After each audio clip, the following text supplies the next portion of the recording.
So now we want to get into how to solve a polynomial equation. So how you take an equation that's a polynomial and solve for x. And as I mentioned in class, there was that nice quadratic formula that we eventually developed and used when it was x squared. There really isn't that option for x to the thirds and x to the fourth powers. The formula you would have to use just gets so incredibly unpleasant that it's not really a good option. So what we're going to do is kind of like, it's a series of coping skills, things you can do to just kind of work around and get your answer. And it turns out the zero product property and factoring are really kind of helpful in certain situations with problems. So what we're going to do is learn in all 4 tricks for factoring polynomials. They're not always going to work, but on certain polynomials they will, and then it's going to be helpful and easy to solve from there. So in general, regardless of the method I teach, you're going to try to set the problem equal to 0, factor it, and use the zero product property to solve, just like we would do in the last chapter. So the first method I'm going to cover in this video, and that method comes into play when you don't have a constant. So it's going to involve a GCF. So if you look at this problem, we're being asked to solve a 5th degree polynomial, which initially seems like just, how would I even begin to do that? But there is no constant term right here, no plain number. That allows us to take some x's out of this problem. We can actually, there's no number for my GCF, but I can factor out 3 x's. I'm going to pull out x to the third. And when I pull out my x to the third, I'm going to end up with this guy, 9x squared plus 18x minus 7, left over on the inside of my parentheses here. And this is essentially a zero product property.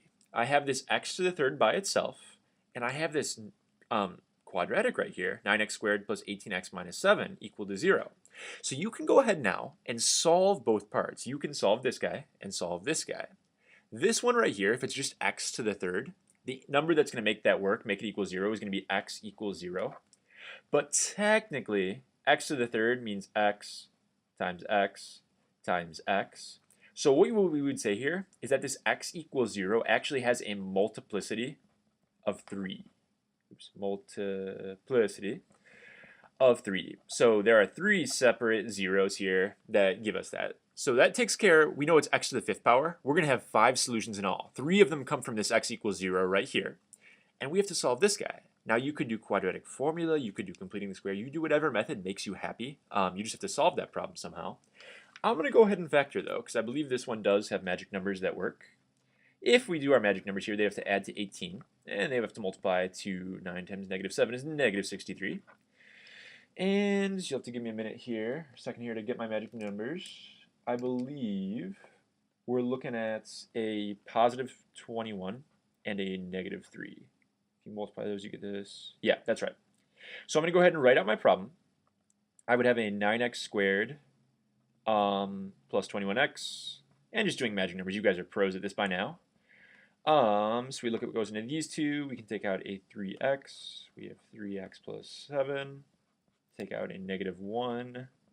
Parentheses match.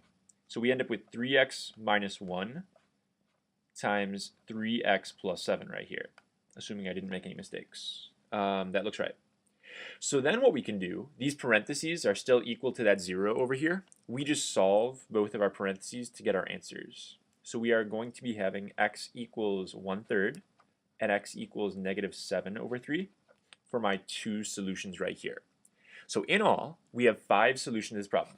We have x equals 0 3 times, multiplicity of 3. We have x equals 1/3, and we have x equals negative 7 over 3.